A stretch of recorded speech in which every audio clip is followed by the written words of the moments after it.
2020 मध्ये जगभरात थैमान घातलेल्या कोरोना संकटानंतर चीन आणखी एका धोकादायक व्हायरसच्या विळख्यात सापडलाय.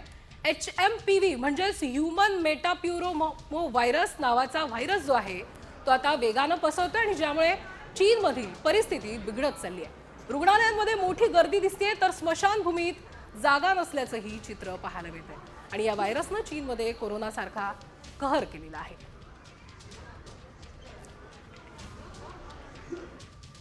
तर सर्दी, खोकला, जुलाब ही HMPV या व्हायरसची लक्षणं आहेत.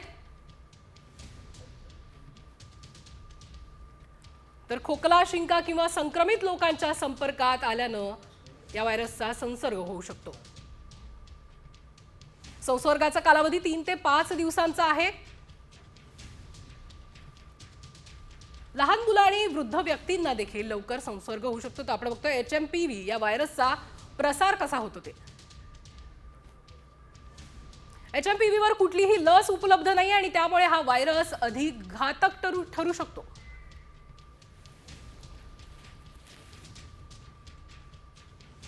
काय काळजी घेतली पाहिजे तर मास्क घालणं गरजेचं आहे.